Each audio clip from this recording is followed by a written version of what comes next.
So looking into our presentation for today, and what I wanted to talk about is looking into the minds of CMO. What's on the mind of a chief marketing officer? And that led me to work with some neuroscience, and actually I engaged with a couple of neuroscientists to present this today, to understand the human mind. So I started with that, and then I said, we'll move on to the CMO. I sat with the neuroscientists, and I said, oh, there's this theory. I know what I am. I'm a right brain. I've always been a right brain. I'm creative. I think in abstract form. I'm subjective. I'm more into arts and cultures, and I'm really passionate about things, so I think I'm a right brain. And what other people are more, they're more analytical, they're more strategic, and this is the left brain. This is a very, very famous theory. Are you all familiar with that? Right brain, left brain. Tons of tests out there. If you go online, am I right brain or left brain? Which celebrity is right brain? Which celebrity is left brain? You watch a video, there's someone dancing, and if you can see them clockwise dancing, then you're right brain. If you're seeing them left side anti-clockwise, you're left brain. And when I sat with that neuroscientist and I said, you know, let's start with that. I want to talk about this. I want to talk about this with a group of marketers in the room today. And then she said, Heba, that is all actually wrong. That's a very, very famous and a very, very widespread theory about the human brain, that certain tasks are controlled by either the right hemisphere or the left hemisphere. Even though it's true that certain tasks of our brain are controlled by certain parts, and if these parts were exposed to any damage, let's say in an accident or in a brain injury, that function will get impacted, but that has nothing to do with that part being in your left brain or your right brain. This theory over time, I think, has led many of us to become self-fulfilling prophecies. You think you are a right brain, so you don't really work on your analytical skills or strategic thinking skills or your mathematics. You hate it, you don't like it because I'm right brain. This is not my thing. This is not what I do. Or the other way around. You are very analytical, you're into science, you're into numbers, so whenever it comes to problem solving, thinking out of the box, thinking creativity, you think this is not my thing, this is not what I do, this is not what I'm good at, I need someone else. So a group of scientists actually in the UK started working on a small experiment. They had Fiona Shaw. I don't know if anyone knows Fiona. She's a very famous Irish actress, and she's been on the series of Harry Potter movies, if you've seen that, to do an experiment. Fiona underwent a brain scan doing two different tasks. One of them is counting. Counting is a very simple process. It's very, again, number-centric, very analytical. It doesn't take a lot of thinking or a lot of creativity. The other task that she was asked to do under the brain, the MRI device, is to act. She was given a short script, and she was requested to act it and read it out. While doing that, the scientists scanned her brain to see what parts of her brain were being activated during she was doing these two tasks. I'll let you that short video. Gone through, and Fiona Shaw is about to go inside a huge scanner to have her brain analysed while performing characters from T.S. Eliot's poem, The Wasteland.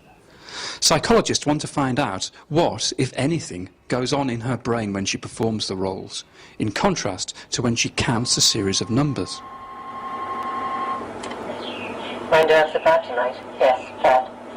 Stay with me, speak to me. Why do you never speak? Speak. What are you thinking of? What? Thinking what? I never know what you're thinking. Think.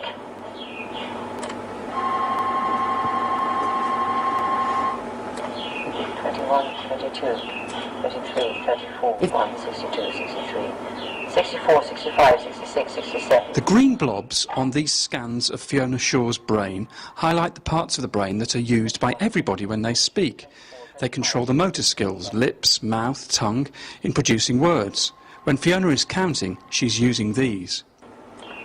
What should I do now? What should I do? I shall rush out of there and walk the street. But the orange blobs are really interesting because they show that there is something special that actors do when they perform a role. When Fiona is reciting from The Wasteland, part of the brain called the infraparietal sulcus is being used, but not when she's counting. Actors use this bit of the brain to help them visualise the role they're performing. It helps them learn their roles and recite effectively. So I thought that was really cool. I thought it's really cool to learn that finally I'm not dominated by my left brain or right brain. I think one major issue with that theory, if we think about it, even looking at it as marketers, is that it places logic and creativity as different faces of the coin, as two ends of the spectrum. You can either think creativity or you can either think logically and analytically. Let's take a look back and our careers and our jobs as marketers. Most of the time, we feel that we're juggling these two parts of our job. I know 50% of my time, I'm either looking at Excel sheets, marketing performance reports, sales pipeline, deals, and what's happening in the analytical side of the business. And then the other 50% of the time, I'm working with my agency, doing creative briefs, writing or editing content, and putting campaigns to market. And sometimes it does feel that there are two ends of the spectrum, and sometimes I do struggle with that move. But really, if you think about it, recently, as data is exploding, as I think Peter pointed out, we're all becoming data-driven marketers. Some of us faster than others. Some of us are more far ahead into adopting data and adopting analytics and adopting artificial intelligence. But we're all feeling the pressure to be that. We all feel the pressure to be fully brained and whole-brained at all times. For example, to think with creativity, to look into campaign briefs and content, we need to look into the historical performance of content to understand what works for our audience, what works for our market, what might work for a product does not work for another. And if we're doing something which I consider extremely creative, as in design thinking or journey mapping for our clients, whether digitally or physically in our stores if we have physical presence, that is also driven by the actual history of the client's touch points with our brands.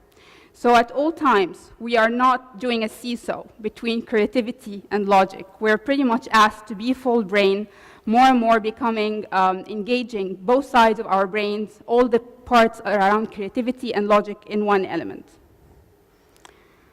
But again, it's not easy. So sometimes we just have too much data, sometimes we have too little data, sometimes we don't have the right data. Sometimes the data is actually dark. It's actually scary to know how much of the customer interactions are happening on dark social media.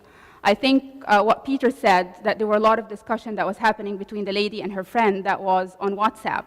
So 80% of the social conversations that are happening today with our customers, they're happening on dark social media. They're happening in places where we cannot track what they're saying. Some of their negative experiences are also being shared on those dark social media. So let's face it, we're only working with 20% of the data that is actually available, and that data sometimes can be really too much as well. And it doesn't really help that our role is changing. You bring 10 people into the room, 10 CMOs, we can pick any 10 of you sitting here today. You ask you about your roles and your day-to-day jobs, we probably have 10 different answers.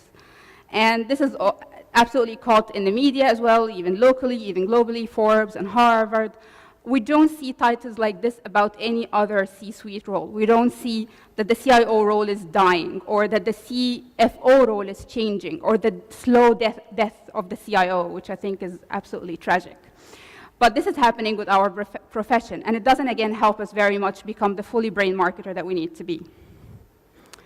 And it actually led to a very sad reality. I was shocked to read this. This is a recent study. It's a global study. 80% of the CEOs do not trust their CMOs. This is really tragic, and I think it really means that we need to do a better job in becoming more full-brained, showing value to the businesses, showing added value to the brands that we're serving and we're leading in our regions. So I think my point is, looking at the human brain, looking at how we work, and also looking at what we're faced with on a day-to-day basis, the only way that I see we can move forward, overcome the challenges that I just shared, is by augmenting our intelligence with artificial intelligence. So IBM has been investing heavily in artificial intelligence, not only IBM, but all the other market leaders in the industry, mainly due to its ability to really solve a lot of the issues that we're facing. Let's think beyond marketing. Let's think a lot of the human issues that we have in terms of world hunger, in terms of climate change, in terms of a lot of refugee crisis, a lot of the issues that we have failed to resolve, that we have failed to address properly. And I believe artificial intelligence has a chance of helping us with that all. So IBM, when we started to invest in artificial intelligence, we started by studying the human brain. So it was not only starting with zeros and ones, with wires and computers to try to make artificial intelligence work. So now that we've seen how the human mind does not work, not left brain and right brain, scientists actually studied how the human brain works. And as complex as our brains are, there are very simple tasks and criteria that makes us the smart people, the smart human beings that we are. One of them is attention, and that's very important if you think about artificial intelligence. So if you are walking around in a jungle and you see that picture, imagine that. You will be in a very deep trouble if you start to focus on how beautiful the green grass is. But your mind doesn't work this way. Your mind has been trained to allocate the danger. Your mind has been trained to know out of the 100 stimulus that it's exposed to every day, the smells that we're smelling, the music that we're hearing, or what side that we're seeing, we know where to spot opportunity or we spot danger. And artificial intelligence is being trained to do the same thing. So out of the 1,000 pieces of data that we have, what are the data that matter? It's not about AI crunching all the information, crunching all the data, but identifying what is that is important and what is not. Same for doctors. So you don't feel well, you go to a doctor, they probably ask you anywhere between 3 and 6 questions, and they might ask you to do 2 to 3 tests. How would you feel if you go, you tell the doctor that I'm not feeling well, here are my symptoms. They start to grab a dictionary of everything that they've studied in their 7 or 6 years of medical studies, and they go around every symptom, asking you if you feel this way, asking you if you experienced that, and then they ask you to go through an entire list of examinations and tests. Doctors, again, have been trained to know where to focus their attention. What are the finite questions that they need to ask in order to find the problem and solve it? And AI is also being trained to do the same. Even as marketers, we also have a big focus on our attention. Which campaigns should we focus on that will yield the best result for our business? Even if we found that one campaign that if we focus on it, we will improve it. Which element of the campaign that if I fix, my results are going to improve and my contribution to the business is going to be better? Is it the top funnel? Is it the bottom funnel? Is it the content? Is it the targeting? Is it the media? These are the questions that I think we're all asked with. And artificial intelligence is being trained to do that now, is being trained to find what are the key metrics within a marketing campaign or a marketing activity that need to be fixed, and that will have the best result and the best impact. The second thing about human mind and the way that artificial intelligence works also is memories.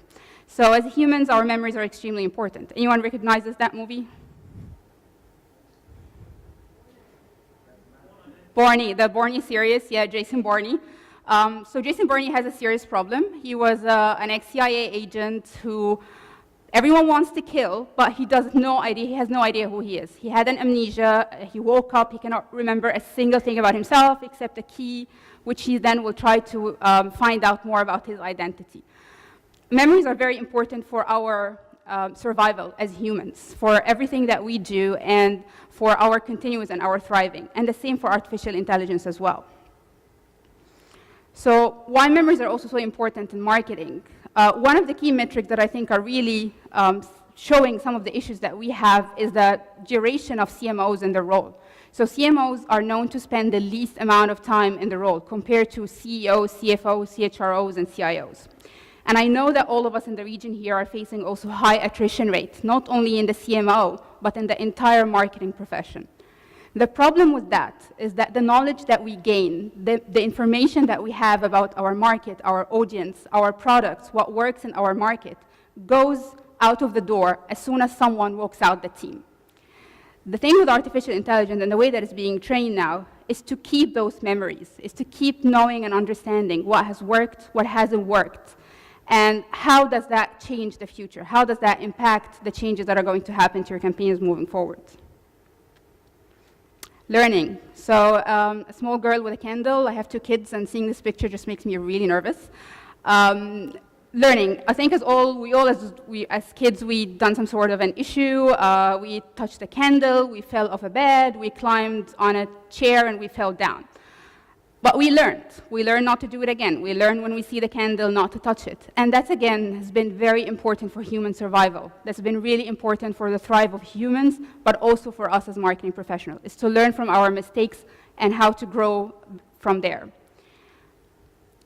Albert Einstein, one of my favorite scientists as well, very simply puts it, but very geniusly, education is what remains after one has forgotten what one has learned at school. Very, very simple, but very, very deep. If you think about all the classes that you took as a kid or as a college student, you probably do not remember every piece of information that was told in that class or on this 10, 12 years of education. But you learned something. You are educated. And that is a result of continuous enforcement of certain information, and some of the information that resided with you, that stayed with you, that changed the way you think and view and process the world and what's happening around you. And artificial intelligence is also trying to do that and mimic that experience in our campaigns and our marketing.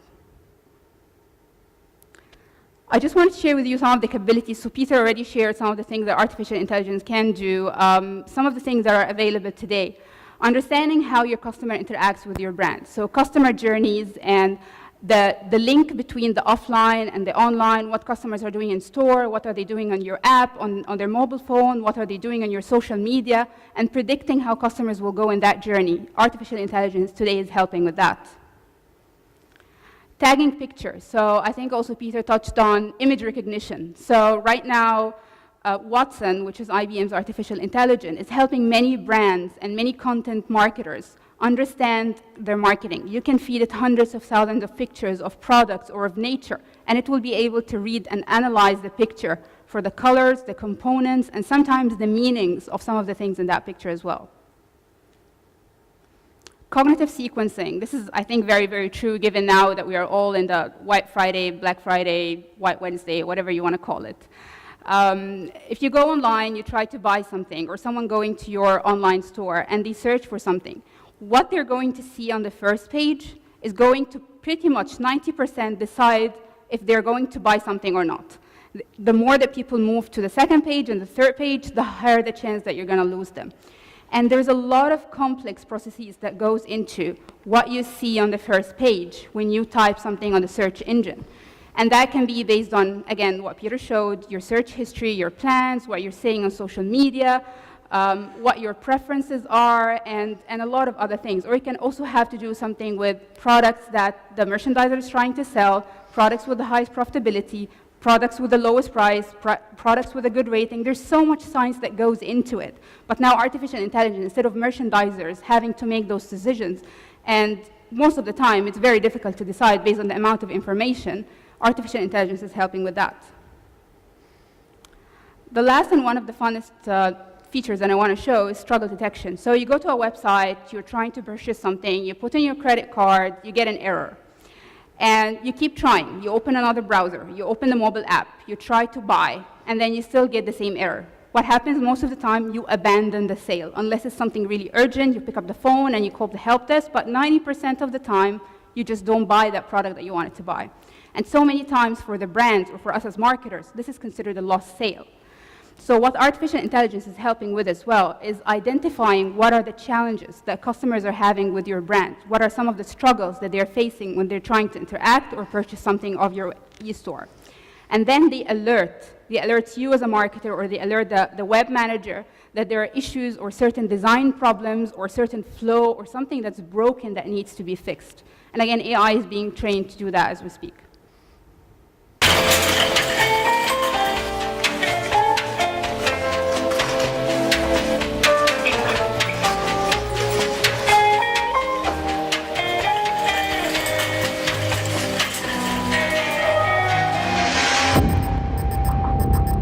Customers, they're leaving. Where are they going? I don't know. If they go, they're gone forever. Sir? I'm thinking. Check your reports. Check your reports! One moment, sir. I think I left it there. No. Why are you leaving? Why are you leaving? Because I got an error 404 when I tried to submit an order. Yeah, your mobile app, it won't let me look up store locations. You sending me 20% off now? I already bought Mr. Squiggles a home.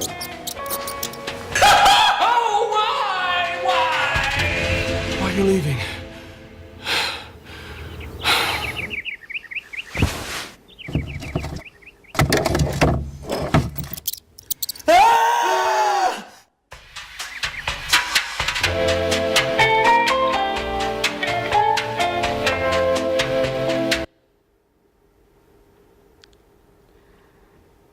So last but not least, I might have just touched the surface of artificial intelligence, what it can do for marketing. I really wanted us to all just think about it and think of the possibilities. I think earlier today someone was saying, focus on your basics, focus on solving the current problems that you have, and then focus on artificial intelligence. But sometimes artificial intelligence is the answer. And artificial intelligence now is being really democratized. A lot of brands are bringing it to market. They're making it available for the professional. It's being made for the marketing users, and I'm a marketer myself, and I know I use some of these solutions in my day-to-day marketing. So just really think about the problem. Think about, what are the issues, what are the one metrics, what is the one pain that I have in my customer journey that I want to fix, and probably artificial intelligence will be able to augment the human intelligence and help with that. Thank you very much.